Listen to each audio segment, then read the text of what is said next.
YTN 라디오 김우성의 생생경제. 밤사이 눈이 내리더니 언제 그랬냐는 듯 봄을 부르는 따뜻한 기운이 느껴지는 오후입니다. 안녕하세요. YTN 라디오 김혜민 PD입니다. 다음 주부터 모바일 올림픽이라고 불리는 모바일 월드 콩그레스가 개최됩니다. 모바일 전시회에 큰 관심이 없는 분들이 대부분이시겠지만 이 전시회에서는 앞으로 우리의 삶을 바꿀 기술들이 많이 소개됩니다. 어떤 점을 주목해서 봐야 하는지 이호훈 IT 칼럼니스트와 미리 보는 모바일 월드 콩그레스 만나보겠습니다.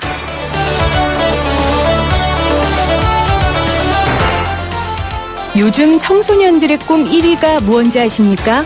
바로 건물주라고 하네요. 그거 내 꿈인데 이렇게 말씀하시는 분들도 계시죠? 그만큼 부동산에서 나오는 소득이 땀 흘려 버는 근로소득보다 훨씬 많고 안정적이라는 뜻입니다. 최근 노동연구원은 근로소득이 우리 사회 불평등의 주된 원인이라고 꼽기도 했는데요. 토지플러스 자유연구소 남기업 소장과 이야기 나눠보겠습니다. 2018년 2월 23일 금요일 생생경제 시작합니다.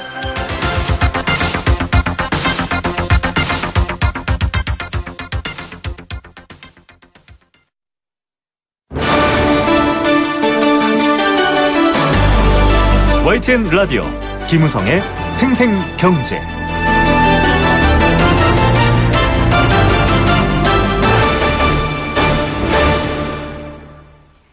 첫 번째 생생 인터뷰입니다.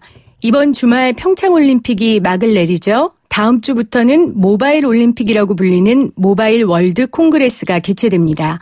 스페인 바르셀로나에서 매년 개최되는 세계 최대 규모의 이동통신 산업 전시회인데요. 1000여 개의 회사가 참여하니 올림픽이라고 불릴 만도 합니다. 평창 올림픽만큼 관심이야 없으시겠지만 모바일 분야의 최고 기업들이 신기술과 신제품을 소개하는 자리이기 때문에 이 분야에 관심 있는 분들은 기다리고 계시더라고요. 우리나라 이동통신 3사를 비롯한 IT 기업들도 참여해서 혁신적인 기술을 선보일 예정인데요. 미리 보는 MWC 모바일 월드 콩그레스 관전 포인트 이호훈 IT 컬럼니스트와 말씀 나눠보겠습니다. 안녕하세요. 네, 안녕하세요. 먼저 모바일 월드 콩그레스 MWC라고 하는데 이 행사에 대해서 간단하게 설명해 주실까요? 네, GSMA라는 단체가 있습니다. 전 세계 이동통신사랑 휴대전화 제조사 그리고 장비업체가 연합한 그런 다 단체인데요. 여기서 매년 2월 스페인 바르셀로나에서 주최하는 모바일 중심 행사입니다. 네. 세계 3대 IT 전시 중에 하나고 그 중에서도 스마트폰이나 휴대폰 이쪽에 좀 특화된 전시회다. 그렇게 생각해 주시면 될 것 같습니다. 네. 이번 MWC 2018의 주제가 더 나은 미래 창조더라고요. 인공지능이나 5세대 통신과 같은 기술에 조금 진보된 구체화된 모습을 이번 전시회에서 볼 수 있을까요? 네, 그렇습니다. 기본적으로는 인공지능이 이제 쫙 깔린 그런 기술들이 선보인다라고 생각해 주시면 될 것 같고요. 네. 이번에 가장 핵심적으로 등장하는 것이 이제 5G 네트워크 기술입니다. 이게 작년 12월쯤에 전 표준, 임시 표준이 일단 결정이 됐고, 올해 한 이제 6월서부터 진짜 표준이 결정되는 이런 시기가 시작될 예정이기 때문에 이번 전시회에서 특히나 이제 이 5G 관련된 기술들이 좀 많이 나올 예정인데요. 네. 동시에 5G 네트워크가 이제 쓰일 수 있는 가상식 게임이나 다음에 자율주행차, 다음에 음성 기반으로 할 수 있는 여러 가지 가전제품들 이런 것들도 조금씩 선보일 예정에 있습니다. 네. 우리나라의 유영민 과학기술정보통신부 장관도 이날 행사에서 한국을 대표해 기조연설자로 나오면서 한국의 5G 추진 상황을 알린다는 기사를 제가 봤는데 우리나라의 이 5G 지금 기술 수준은 그러면 어느 정도라고 보면 될까요? 일단 우리나라만 5G 기술 수준이라기보다는 네. 우리나라에서 연구하고 있는 회사들도 다들 다 같이 이제 다른 나라 회사들이랑 다른 장비 제조업체들이랑 같이 연합을 해가지고 지금 기술 연구 중에 있거든요. 네. 그렇지만 그 중에서도 지금 가장 먼저 지금 선도적으로 기술 표준을 지금 제안하고 이것을 좀 빨리 전 세계에서 채택할 수 있도록 그래서 앞으로 지금 우리나라가 이 5G 네트워크를 선도적으로 이끌어 나가는 나라가 될 수 있다라고 어떤 자신감 내비칠 정도의 기술력은 가지고 있습니다. 네, 이번 전시회에서 또 어떤 기술들이 구체적으로 공개되는지 주목됩니다. 국내외 유명 IT 기업들 또 CEO들까지 대거 참여를 하면서 어떤 상품들 또 어떤 기술들이 선보이게 될지가 관심입니다. 소개를 좀 해주시죠. 일단은 아까 말씀하신 대로 유영민 과학기술정보통신부 장관이 나와서 한국이 제시하는 어떤 5G 네트워크 표준에 대한 이야기 할 예정에 있고요. 네. 그 밖에 국내 이통 3사의 CEO들이 대부분 다 참가를 합니다. 박정호 SK텔레콤 사장이나 황창규 KT 회장 그리고 권영수 유플러스 부회장까지 모두 이제 참석해가지고 이 5G 네트워크를 만들 수 있는 어떤 네트워크를 지금 구성을 하고 동시에 이제 다른 나라의 사람들과 좀 교류를 할 예정이 있는데요. 그 밖에도 김용 세계은행 총재 같은 경우 이번 MWC에 참가해가지고 이제 개도국 쪽에서 네트워크 지원을 어떻게 할 것인가에 네. 대한 얘기를 할 예정에 있고요. 네. 특이한 것은 이제 일본이랑 중국 쪽 그 기조 연설자들이 좀 많아요. 그래서 실질적으로 이 새로운 그 사물 인터넷, 5G 그리고 인공지능 기반으로 해가지고 어떤 서비스를 선보일 것인지 여기에 대한 얘기를 할 것 같고 재밌는 것은 이제 페르난도 알론소라고 있습니다. 네. 이 사람이 그 자동차 경주에서 굉장히 유명한 선수거든요. 그래요? 그런데 나와요? 네, 나와가지고 네. 실제로 이 5G 기술 네트워크에서 앞으로 자율주행차의 미래 또는 자동차 탑승경은 어떻게 될지에 대해서도 한번 좀 같이 얘기를 할 예정이라고 합니다. 네, 다양하네요. 자율자동차 이야기는 제가 조금 더 다시 여쭤보기로 하고요. 네. 이 삼성전자가 이 자리에서 갤럭시 S9을 공개하죠. 네, 그렇습니다. 네, 사실 삼성전자가 그 갤럭시 노트 7 사태로 지난해에는 신제품 공개를 하지 못했거든요. 네. 그래서 서륙의 자리가 될 거로 보십니까? 일단은 갤럭시 S9이 굉장히 많은 주목을 받고는 있습니다. 네. 이번 전시회에서 LG나 다른 유명 회사들이 자신들의 플래그십 스마트폰을 공개하지 않기로 했기 때문에 거의 단독으로 출전하는 그 가장 유명한 스마트폰이거든요. 네. 그런데 아직까지는 이 갤럭시 노트 7 사태의 영향력 안에 있는 것이 아닌가라는 이런 평가가 나오고 있습니다. 네. 다른 문제는 아니고요. 그 디자인이 이전 갤럭시 S 그 8에 비해서 크게 달라지지가 않았습니다. 그리고 거기에다 좀 카메라가 좀 좋아지고 이모티콘 그러니까 이모지콘이라고 하죠. 이런 것들을 이제 선보인다라고 하는데 이런 것들은 이미 다른 스마트폰에서 이미 선보였던 네. 그런 기술들이거든요. 네. 그래서 이전 제품에 비해서 완성도가 좀 많이 높아지긴 했는데 확 다르진 않다라고 지금 알려져 있는 상황이어가지고 네. 아무래도 좀 기대와 실망이 좀 반반 정도씩 좀 섞여 있는 좀 그런 상황입니다. 네. 그 모바일 AR 환경에 새로운 미래를 제시하겠다. 갤럭시 S9을 통해 이렇게 이야기했는데 그럼 우리 기대를 별로 할 필요가 없나요? 아니 기대를 하셔도 좋긴 한데요. 네네. 지금 빅스비 같은 경우가 작년에 출시됐는데 그 생각만큼 사람들한테 환영을 받지 못했거든요. 네. 그리고 전체적인 점유율에서도 그 아마존 알렉사나 구글 홈 어시스턴트에 비해서 좀 많이 떨어져 있는 상황입니다. 그래서 이거는 좋은 제품이 나올 것은 분명한데요. 네. 대신에 약간 좀 쉬어가는 분위기가 되지 않을까라고 생각을 하고 있습니다. 네. 앞에서 5세대 통신에 대한 이야기 나누기도 했었는데 평창올림픽에서 이 5G 기술력을 홍보하겠다 이런 기사를 제가 초반에 봤던 것 같아요. 네. 실제 올림픽에서 어떻게 정말 이 5G 기술이 구현됐었는지가 궁금하거든요. 이번 올림픽 그 개막식에서 가장 유명했던 장면 중에 하나가 이 드론들이 맞아요. 쫙 떠올라가지고 네. 이제 굉장히 멋있게 움직이는 그런 장면이었잖아요. 정말 멋있었습니다. 네, 그게 바로 5G 기술력을 통해서 구현된 장면입니다. 네. 1,000대가 넘는 1,200대 가까운 드론을 동시에 통제하기 위해서는 굉장히 빠른 네트워크 그리고 이 모든 것을 한꺼번에 연결할 수 있는 그런 네트워크가 필요하거든요. 네. 그런 부분들을 이미 자연스럽게 이제 공개를 이제 했던 거고요. 그 밖에 이번 평창 동계올림픽 같은 경우는 가상현실로도 스포츠 중계가 이루어지고 있습니다. 한번 보신 분들은 굉장히 이제 재밌었다. 이 봅슬레이 썰매 앞부분 같은 데에 카메라를 달아가지고 그걸 네. 실시간으로 중계를 하는 건데 예전 네트워크 기술로는 그게 불가능했거든요. 네네. 이런 부분들이 이미 지금 많이 알려진 상태고 실제로 해외 외신에서도 이번은 진짜 ICT 올림픽이라고 꼭 불러도 좋겠다라고 네. 워싱턴포스트나 뉴욕타임즈나 이런 데서 다른 기사가 나와 있는 상황입니다. 네. 올림픽뿐만 아니라 우리 생활에도 이 5G 기술이 이제 상용화되고 더 활발해지면 여러 가지 변화가 있을 것 같은데 어떤 변화가 있을까요?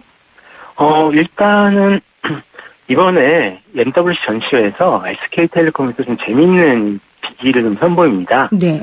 이 인공 홀로박스라는 걸 선보이는데요. 홀로박스요? 이 안에 보면 네. 이 안에 그 인공지능 캐릭터가 예쁜 어떤 캐릭터 모양으로 완전 3D 디스플레이로 떠 있습니다. 네. 그래서 실제로 우리가 기계한테 대고 어떤 스피커에 대고 말을 하는 게 아니라 어떤 조금은 요정한테 말을 하는 것처럼 네. 이런 말을 할 수 있는 이런 홀로박스를 이제 선보일 예정이 있고요. 네. 그 밖에도 뭐 방송 중계나 뭐 자율주행차 연결된 기술들 역시 선보일 예정이지만 핵심은 이걸 것 같아요.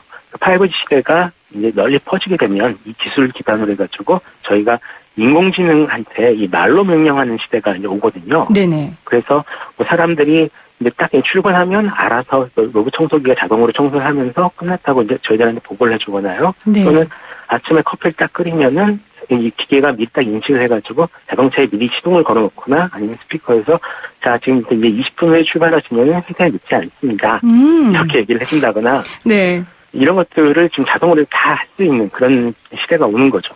우리가 핸드폰 안 갖고 있는 사람 없잖아요. 이제 네. 이렇게 되면 개인 비서를 안 갖고 있는 사람이 없는 시대가 올 수도 있겠네요.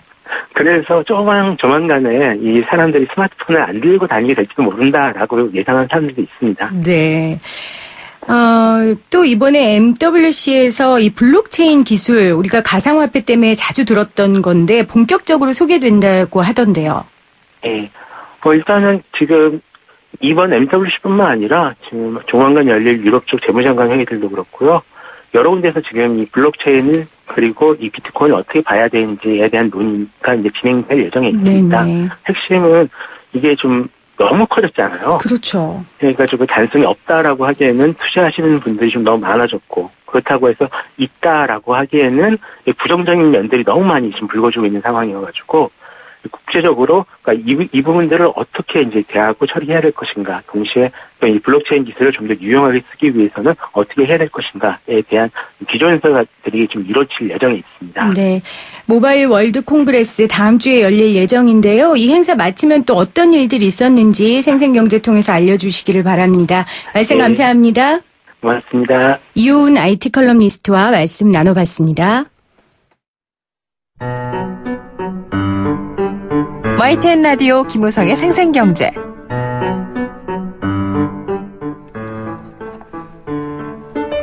함께 느끼는 우리 경제 공감사전입니다. 경제공감사전은 경제와 관련된 개념이나 단어의 뜻을 여러분이 새롭게 써주시는 코너죠. 단문 50원, 장문 100원의 정보 이용료가 부과되는 샵 0945, 우물정 0945번 문자와 스마트폰 앱 예스로 참여하실 수 있습니다. 참여해주신 분들 중에 추첨 통해서 도심솜 꿈의 놀이터 일산 원마운트에서 워터파크 그리고 스노우파크 이용권 보내드립니다.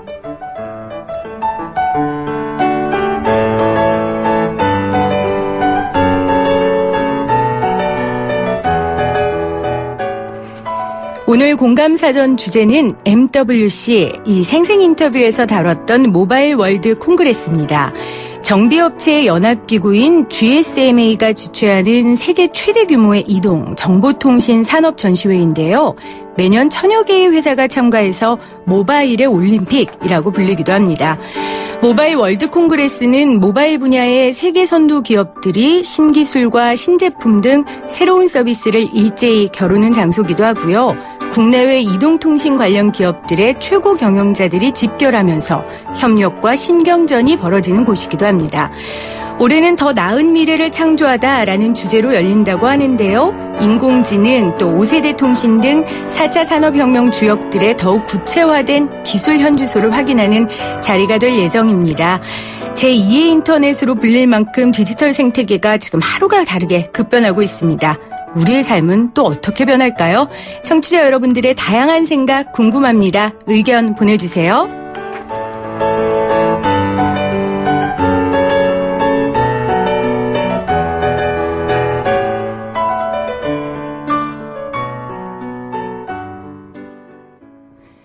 여러분 문자 기다리면서요. 저는 2부에 다시 오겠습니다. 생생경제 1부는 포스코와 함께합니다.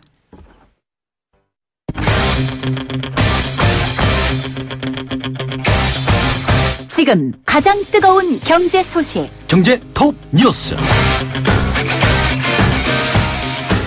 매주 금요일이죠. 이때는 경제톱 이슈 시간을 주요 한 주간의 경제 이슈를 짚어보는 시간으로 갖고 있습니다. 참 좋은 경제연구소 이인철 소장님과 함께합니다. 소장님 안녕하세요. 예, 안녕하세요. 네, 우리 만난 지 지금 3초 됐는데 네, 만나 뵙자마자 제가 미국 금리 이야기를 해야 될 것 같습니다. 미국의 인플레이션 압력이 커지면서 10년물 미국 국채 금리가 4년 만에 최고치를 기록했다고요. 그렇습니다. 아니 왜 한국 사람이 미국 금리까지 챙겨야 돼? 그래요. 라고 하실 텐데요. 네네. 사실 굉장히 큰 뉴스입니다. 왜냐하면 글로벌 돈의 흐름이 네. 바뀔 수 있는 사안이거든요. 사실 그동안 이제 미국은 자기네 경기가 안 좋으니까 이제 경기를 부양하기 위해서 금리도 아예 돈 빌려줄 테니까 제로금리로 빌려줄 테니까 돈 써. 네. 거기에다가 그것도 안 되니까 이제 하늘 헬리콥터 타고 돈을 뿌렸다라고 할 정도로 네. 거의 뭐 4조 5천억 달러 그러니까 5천조 원의 돈을 뿌린 겁니다. 근데 그 돈이라는 건 피의 혈액과 같아서 수익 있는 곳을 찾아다닙니다. 네. 그동안은 미국 경기가 어려웠으니까 우리나라와 같은 아시아 신흥시장 세계 여러 곳곳에 다 퍼져나갔는데 근데 그런 돈 잔치가 이제는 끝났다라는 겁니다. 왜냐? 경기가 미국이 서서히 좋아지는 게 아니라 굉장히 빠르게 맞아요. 좋아지고 있네라는 겁니다. 사실 트럼프 대통령이 내외부적으로 많이 욕을 먹고 있는데요.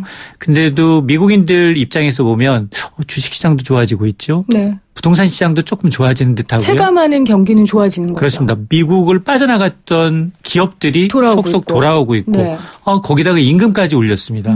이러니까 지금 그동안 이제 미국 경기가 좋다 하면서도 금리를 굉장히 천천히 올려왔어요. 네. 그랬는데 요 근래 들어서 올해 들어서 갑자기 미국의 이 국채 금리가 가파르게 오르고 있는데요. 네. 지난해 연말만 하더라도 미국의 이제 10년물 국채 금리가 2.4%대에 머물렀는데 네. 이번 주에는 2.95%, 네. 3%에 육박하고 있습니다. 짧은 기간 만에. 그렇습니다. 네. 그러니까 그래 미국의 금리 인상 속도에 따라서 우리나라도 이제 금리를 언제쯤 올려야 되냐 타이밍이 결정될 텐데 네. 이렇게 되면 우리도 금리 빨리 올려야 되는 게 아니냐라는 네. 건데요.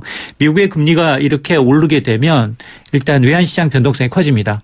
우리 환율, 네. 원달러 환율이 이제 내려가는 걸 걱정해야 되는데 이제 올라갑니다. 원화 가치가 떨어지는 거죠. 네. 그렇게 되면 또 주식시장에서 또 외국인 투자자들이 빠져나갈 수도 네. 있고요. 왜냐하면 미국의 경기가 더 좋다고 하는데 같은 값이면 한국이 3% 금리를 준다 아니면 미국이 3% 금리를 준다.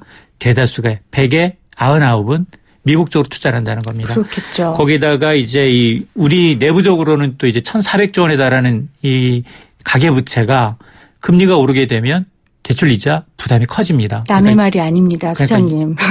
이래저래 네. 집을 갖고 계신 분들은 굉장히 민감한 뉴스입니다. 이게 지금 한국 금융시장만 떨고 있는 게 아니라요. 저를 포함한 소장님도 그렇겠지만 가계부채가 있는 사람들은 그럼 우리나라는 도대체 기준금리 금리 언제 오르냐. 맞습니다. 지금 이런데 한국은행이 이르면 이제 5월에 기준금리 올릴 거라고 하고 있는데 그럼 소장님이 예측하시기는 언제쯤 오를 것 같으세요? 맞습니다. 미국이 지금 당초 올해 초만 하더라도 이제 연간 전망을 하면서 3차례 정도 금리를 미국이 올리게 되면 한국은행은 그래 하반기에나 첫 번째로 올리겠지 네. 한 번 내진 2번 정도 예상을 했는데 지금 미국의 인플레이션 속도가 갑자기 빨라지니까 이걸 긴축 발작이라고 합니다. 초창기에 이제 금리를 가파르게 오르게 되면 빠르게 돈이 빠져나가는 속도가 빠르다 보니까 금융시장에 혼란이 오게 되는데 지금 예상으로는 5월 금리 인상 가능성, 한국은행도 기준금리 인상 카드를 꺼내지 않겠느냐라는 네. 겁니다. 그러면 당장 정말 집값이 너무 비싸서 은행 대출 안 끼고 집 사기가 어렵거든요. 네네. 그렇게 되면 정말 그동안은 이자 부담이 크게 걱정을 안 했었는데 이제 부담을 좀 생각해야 되는 때입니다. 근데 왜 한국은행 입장에서는 사실 지금 굉장히 고민인 게 지금 경기가 조금 살아날 만하니까 경기나 아니면 가계부채를 감안하면 당분간 저금리가 유리하겠지만 네. 그런데 금리 역전 현상이 발생한다. 지금 미국의 기준금리 상단과 우리나라 기준금리가 같습니다. 네네. 근데 미국이 올해 3-4차례 인상하게 되면 1%포인트 차이가 난다는 겁니다. 그러다 보니까 이렇게 되면 외국인들 셀코리아 옛날 이제 이 국내에서 갑자기 달러를 빼가서 우리가 이제 굉장히 어려웠던 IMF 당시에 이 트라우마가 있기 때문에 이 부분에 굉장히 우려가 커지고 있는데요. 때문에 이 아마 다음 달이면 이주열 총재가 임기가 만료해요. 네. 그러면 4월부터 새로운 이제 차기 총재가 나서는데 그렇게 되면 차기 총재가 이제 입각하자마자 바로 5월께에 금리를 올려야 되는 상황에 치달을 수 있다는 겁니다. 그것도 새로 오는 분한테도 그게 부담이 되지 않겠어요? 맞습니다. 네. 근데 뭐 상황이 이러니 우리나라도 금리를 오르는 거에 대해 생각하지 않을 수가 없을 것 같네요. 두 번째 이슈는 재건축 안전진단 강화. 이 내용 저희가 전해드리기도 했는데 짧게 좀 이야기 나눠볼게요. 지금 현재 그러면 이게 발표되고 나서 부동산 상황 분위기 어떤 것 같으세요? 사실 강남 재건축 아파트를 겨냥한 거거든요. 네, 그렇죠. 재건축 3종 규제 세트입니다. 네. 이미 재건축은 마음대로 사고 팔 수 없게 되어 있고요. 재건축에 대해서 이득을 받다 초과이익은 국가가 환수합니다. 네. 이거 이미 시행되고 있고요. 거기에다가 안전진단은 재건축의 첫 관문이에요.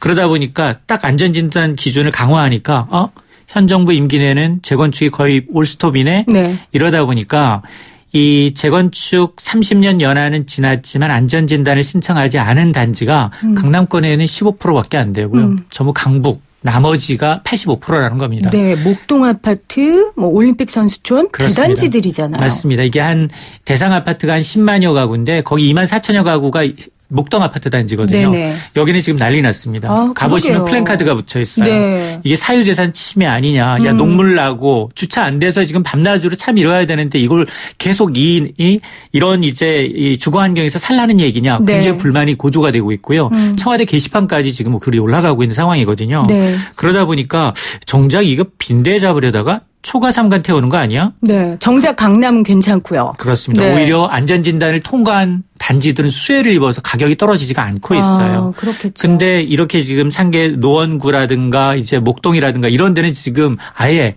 이제 매물이 지금 가격이 떨어진 호가가 떨어진 이제 매물들이 나오고 있고 네. 또 매수자는 실종돼 있는 상황이고 네. 이러다 보니까 이들 지역이 이제 불만이 고조되고 있는 겁니다. 네. 오늘 금요일 경제톱 이슈 우리 이인철 소장님과 알아봤는데요. 소장님 저는 앞으로 방송으로 또 잘 배우도록 하겠습니다. 고맙습니다. 네, 감사합니다.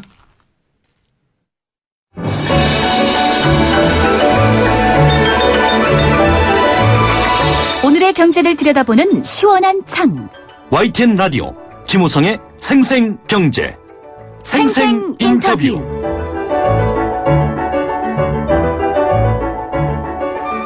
두 번째 생생 인터뷰 보내드립니다.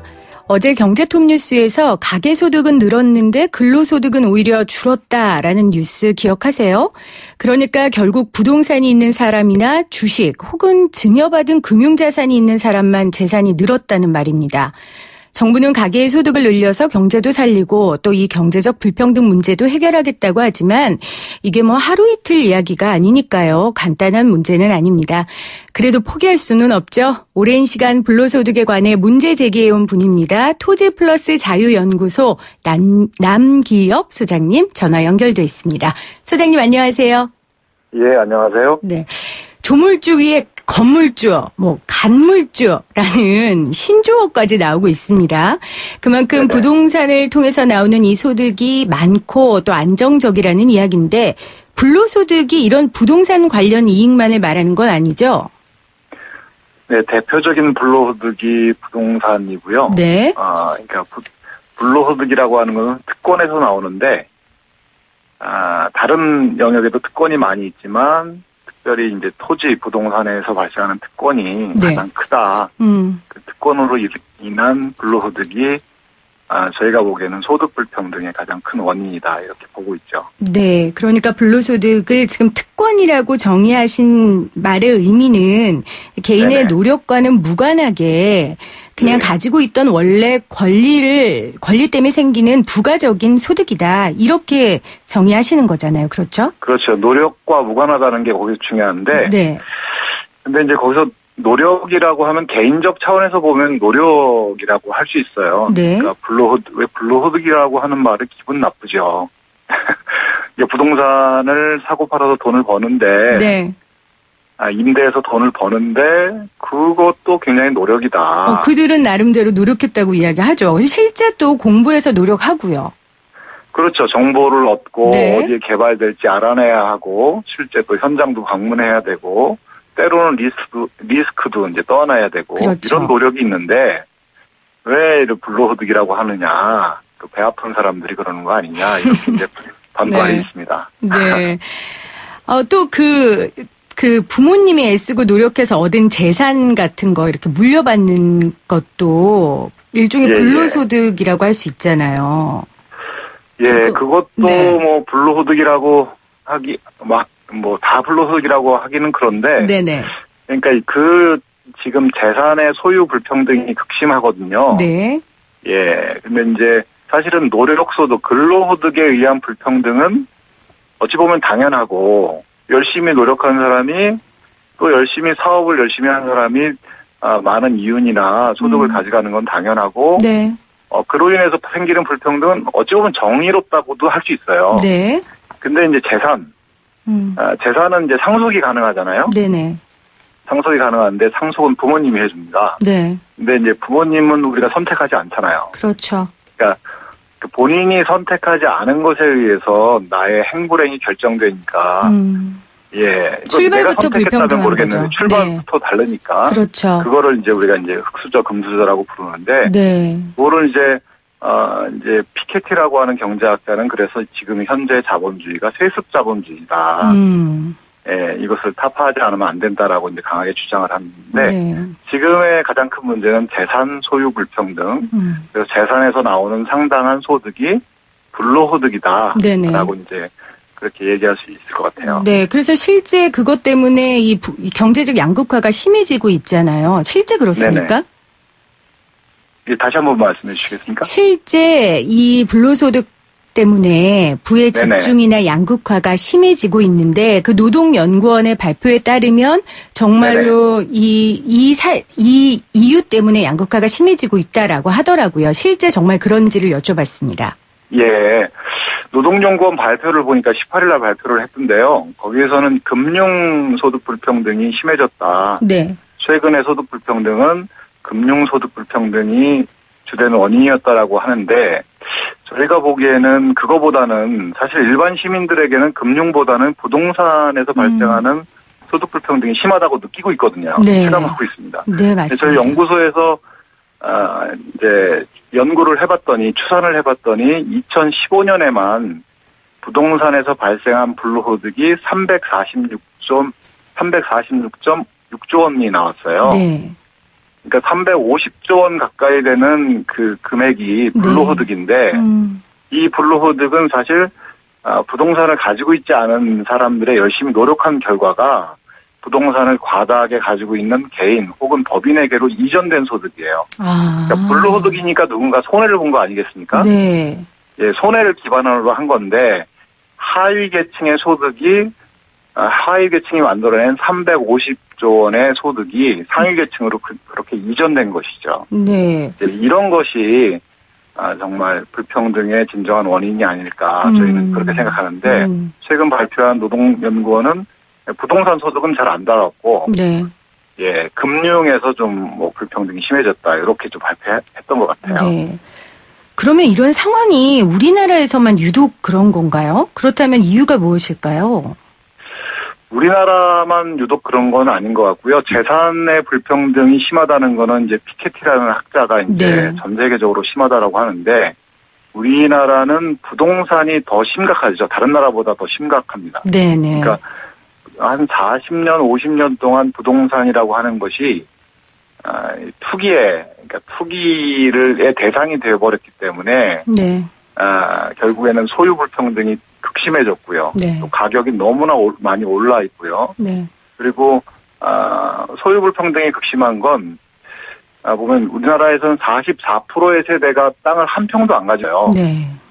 그리고 개인 사유지를 보면 1%의 세대가 55% 정도의 토지를 갖고 있고 10%의 인구는 97% 정도의 토지를 소유하고 있어요. 네. 그러니까 우리나라의 부동산 문제는 다른 나라보다 더 심각하다. 네. 예. 그래서 부동산에서 오는 불평등이 네. 아까 말씀드린 것처럼 굉장히 불평등의 중요한 원인이다 이렇게 말씀드립니다. 있겠습니다. 네, 소장님께서 이 부동산 소득에 초점을 맞춰서 계속 말씀을 하시니까 저도 여기에 네네. 한정지어서 좀 질문을 드리면요. 그렇다면은 이제 이 부동산 소득이 가지고 오는 불평등을 막기 위해서 정부가 어떤 역할을 해야 되는지를 좀 말씀해 주시겠어요?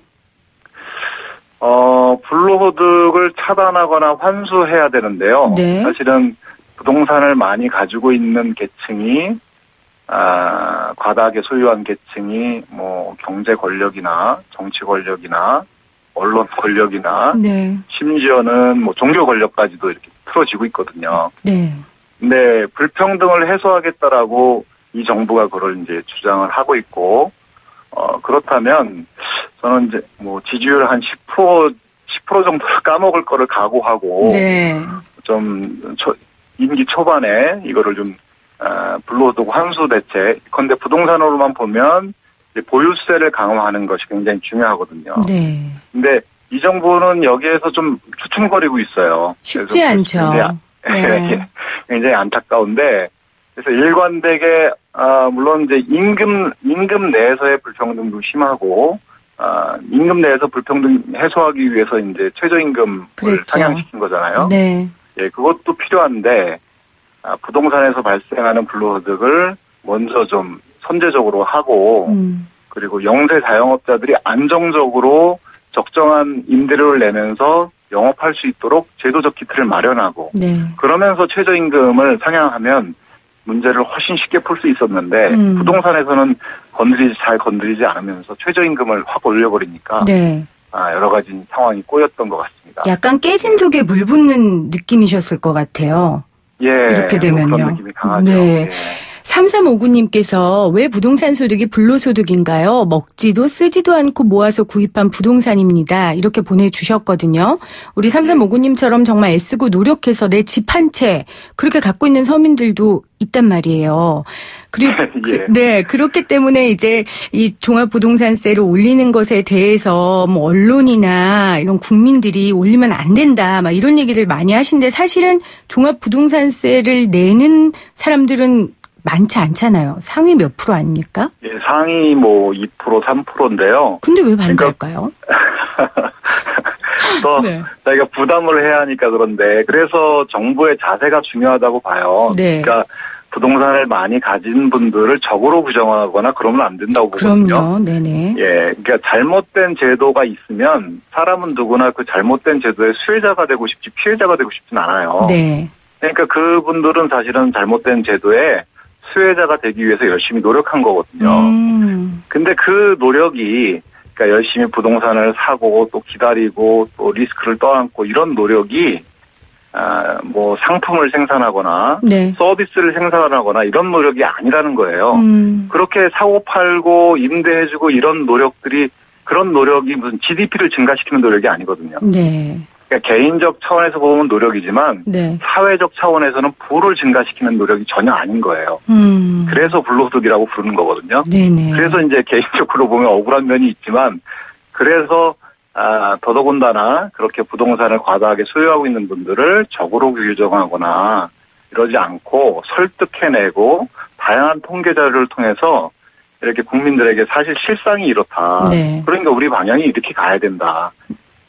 뭐 정부가 다양한 통계를 가지고 있잖아요. 네네. 만들어서 제시하고 또 부동산을 과다하게 보유하고 있는 사람들에게도 양해를 구하고, 뭐 저는 좀 그런 방향으로 가야 된다고 생각합니다. 네, 불로소득에 대한 근본적인 좀 인식 전환, 그리고 네네. 적합한 제도의 기틀을 마련하고 그 제도를 통해 많은 사람들이 수혜를 궁극적으로는 받을 수 있도록 하는 그렇죠. 게 네, 중요할 것 같습니다.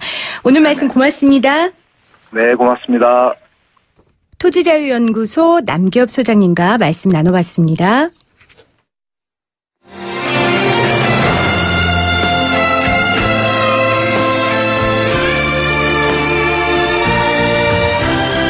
YTN 라디오 김우성의 생생경제, 더불어 함께 살아가는 삶, 그리고 더 나은 삶을 꿈꾸는 시간. 오후에 만나는 싱싱한 라디오 경제 김우성의 생생경제가 대한민국 경제를 지키는 여러분과 지금 함께하고 있습니다.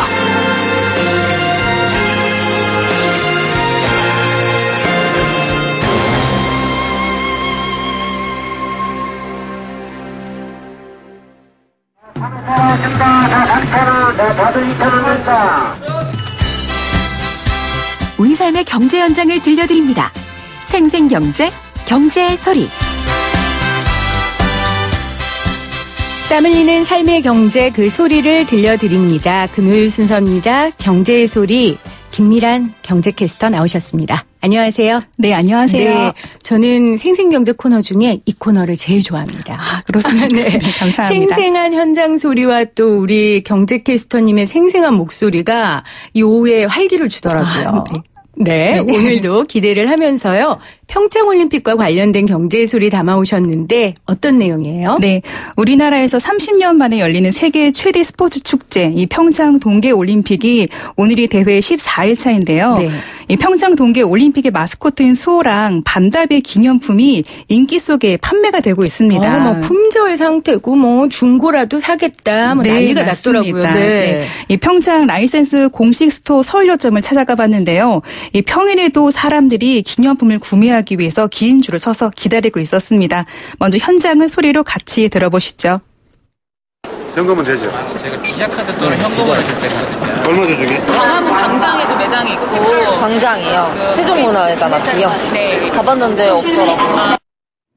아우, 뭐, 어디라도 갈 기세네요. 네. 직접 기념품샵 가보시니까 어떠셨어요? 아, 정말 사람들이 많이 줄을 서서 기다리고 있었고요. 이 평창 동계올림픽의 공식 후원사인 비자카드와 현금으로만 구매가 가능한데요. 네. 이 동계올림픽 기간에만 상품을 구입할 수 있다는 점에서 더 인기를 끌고 있고요. 또 올림픽 기을 기념해서 이 기념을 소장하고 싶어하는 분들이 많은 것 같습니다.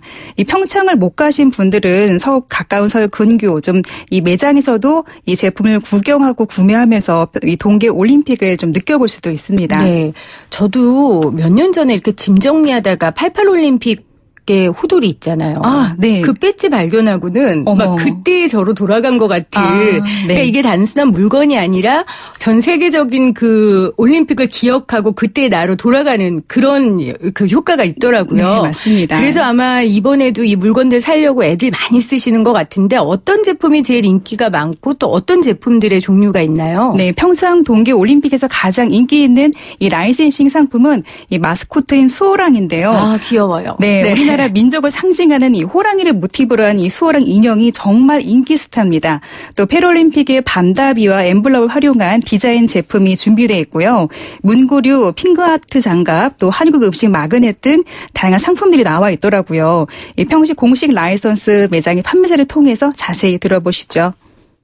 마스코트 같은 경우에도 인형이 여러 가지 사이즈들이 있다 보니까 다양하게 기프트 세트도 잘 나가고 그다음에 기본 아이템들도 잘 나가고 특별히 만들었던 것 중에 이제 종목별로 마스코트가 나왔었는데 이슈되고 있는 장원급제 수호랑이랑 반다비 같은 경우에는 이미 거의 좀 매진이 된 상태입니다. 저희 매장은 패럴 올림픽까지 운영이 될 예정이고요. 그때까지 스노우볼이 있을 거다 없을 거다는 좀 말씀드리기 힘든 상황인 것 같아요. 외국인 분들은 일단 그 저희 핑거하트 장갑도 많이 구매를 하시고요. 비니라든지 머플러 그리고 인형류들도 많이 사시고 배지류도 많이 구매를 하고 계세요. 전통 상품들도 이번에는 많이 개발을 해서 그런 것들도 판매가 좋은 편입니다. 네, 우리나라 시민들도 그렇지만 사실 외국인들이 더 많이 찾을 것 같아요. 네, 그렇습니다. 또 이곳이 KTX 역사 아니라 또 유동 인구가 많은 공간이기 때문에 외국인 관광객들이 좀 많이 눈에 띄었는데요. 올림픽 한정 기간 동안만 좀 판매할 수 있다는 점에서 좀 찾는 사람들이 많았습니다. 네. 또 장원급제 같은 수호랑 같은 인기 인형들 조기 품절이 됐는데요. 상품을 문의하는 분들이 좀 많았습니다. 시민들을 직접 만나보시죠. 디자인도 괜찮고 애들도 좋아할 것 같고 다 잘 만든 것 같아요. 오륜기 안경 살려고 하는데 그건 안 보여서 지금 찾고 있겠어요. 스노우볼이 지금 제가 인터넷을 확인해 본 결과 구하기가 너무 힘들고 중고 매장에도 현재 가격보다 좀 더 비싸게 올라온 지금 그렇게 시세가 돼 있어요. 제가 어저께서부터 계속 기다리다가 결국에 오늘 사는 거예요. 반다비랑 수호랑 배지. 저는 외국에서 유학하다 와가지고 다시 돌아갈 때 외국인들 선물용으로 구입했어요. 의미가 있을 것 같아요. 오늘 수호랑 인형 샀어요. 제가 간직하려고 산 거예요. 또 올림픽 기념으로 나중에 못 살 수도 있으니까 좀 부담돼서 샀어요. 스피드 스케이팅이랑 뭐 이런 거 다 보면서 기억했으면 좋을 것 같아서 구매하려고요. 폴더 컵에 피규어처럼 달린 게 있는데 이제 그거 찾으러 왔는데 없어가지고 아쉽네요. 어사또 인형이요. 지금 강릉에서 올라왔는데요. 강릉에도 그게 없어요. 여기도 손님이 많은데 강릉 이거 파는 데는 사람 엄청 많더라고요. 88올림픽 때 제가 호두를 샀는데 의무가 있었죠. 그 보관하려고 했는데 세월이 지나다 보니까는 지금 어디 갔나 모르겠어요. 이번엔 잘 보관하려고 지금. 제 관심이 제일 중요한 것 같고요. 폐식을 한번 가볼까라는 계획도 갖고 있어요. 올림픽 기간 내에만 판다는 게 아마 가장 큰 그 희소성을 강조하는 것 같은데 그러다 보니까 이것도 짝퉁이 있어요. 네, 맞아요. 그래서 인터넷 중고 사이트에서는 지금 공식 상품보다 몇 배로 비싸게 거래가 이루어지고 있는데요. 가짜가요? 네. 아니 진짜가. 진짜가. 네, 좀 정품인지 확인하는 방법은 이 정품에는 홀로그램이 부착이 되어 있습니다. 그리고 롯데 쇼핑에서 기획을 해서 제조한 사항을 좀 부분을 잘 보시면 되겠는데요. 네. 가장 정확한 건 홀로그램이 부착되어 있는지를 확인하는 것이고요. 또 공식 스토어에서도 검색해 보시는 것도 또 구별하는 방법이 되겠습니다. 네, 청취자분들 지금 갖고 계시면 바로 검색해 보십시오. 또 하나의 이슈가 있는데 이 평창 동계올림픽의 공식 후원사가 아닌 비공식 후원사가 매복 마케팅으로 규제되고 있는데 이 매복 마케팅이라는 게 뭔가요? 네, 이 매복 MBC 마케팅은 공식 후원사가 아닌 기업들이 이 평창을 활용하면서 공식 후원 업체라는 인상을 고객에게 주고 판촉하는 마케팅 전략인데요. 이 평창이 열기에 숟가락 얹기식에 좀 편승하는 방법입니다. 그렇겠네요. 네, 예를 들어서 뭐 또봉이 통닭이 평창 동계올림픽 뭐 또봉이가 응원합니다라는 문구를 진행하려다 규제가 됐고요. 네. 카카오도 응원 이모티콘 받기 이벤트로 IOC 조직위원회로부터 경고를 받았는데요. 네. IOC 조직위원회 법무담당실의 브랜드 보호팀 매니저 김준희 씨를 통해서 MBC 마케팅의 구분과 규제에 대해 들어보시죠. 올림픽 공식 후원사는 후원 계약에 따라서 자신들의 상업적 활동에 대외 지식재산을 어떻게 쓸 수 있는지 그리고 그 방법과 표기 범위까지도 구체적으로 나와 있게 되는데요. 후원 등급에 따라서 IOC와 조직위의 승인을 받아서 이제 그것이 결정됩니다. 그리고 이러한 절차를 거치지 않고 대외 지식재산을 무단으로 또는 임의로 자신들의 상업적 활동에 사용하는 것을 저희가 MBC 마케팅이라고 보고 있습니다. 상표 또는 지식재산으로 등록되어 있는 것, 예를 들면 뭐 올림픽 오른이라든지 올림픽 마스코트 수호랑이라든지 엠블럼 또는 평창 2018 이렇게 되어 있는 것들은 지식재산으로 등록이 되어 있어서 그것을 사용하는 경우에는 그 관련 법령을 위반하는 것이기 때문에 제재를 하게 되는데요. 평창이라는 것을 표기한 또는 노출한 의도 이런 것들을 보고 종합적으로 판단하고 있습니다. 조직위의 승인 없이 사용하는 경우에는 상표법, 부정경쟁방지법, 디자인보호법, 저작권법 등 국내 지식재산 법령에 위배될 수 있고요. 교묘하게 대외와 연계시키려고 하는 것을 MBC 마케팅이라고 정의를 내리고 그것을 제재하고 있기 때문에 이것을 위반한 경우에는 행정제재나 형사처벌을 받을 수 있습니다. 네, 오늘 경제의 소리 우리 김미란 캐스터가 평창 올림픽 관련된 소리 전해주시고 계신데 마지막으로 마지막으로 올림픽 관련된 상품들 어디서 살 수 있는지 한 번 더 말씀해 주세요. 네, 평창의 이 기념품들은 패럴림픽이 폐막하는 3월 18일까지 공식 라이선스 온라인과 이 공식 파트너 사인 롯데백화점, 광화문 등에서도 만나볼 수가 있는데요. 벌써 평창 동계 올림픽이 25일 폐막식을 앞두고 후반부로 향하고 있습니다. 네. 가장 중요한 거는 관심인 것 같은데요. 많은 관심과 응원 속에서 이 세계 스포츠 축제가 잘 치러지기를 바랍니다. 네, 김미란 캐스터 고맙습니다. 네, 감사합니다. 5193님, MWC 모바일 월드 콩그레스 언제 어디서 열리나요 하셨는데요. 현지 시간으로 26일 바르셀로나에서 열린다고 합니다. 저는 수요일부터 지금까지 진행했는데 여러분들 월요일부터는 다시 김우성 PD님과 함께할 수 있습니다. 여러분 좋은 주말 되시고요. 고맙습니다. 김혜민이었습니다.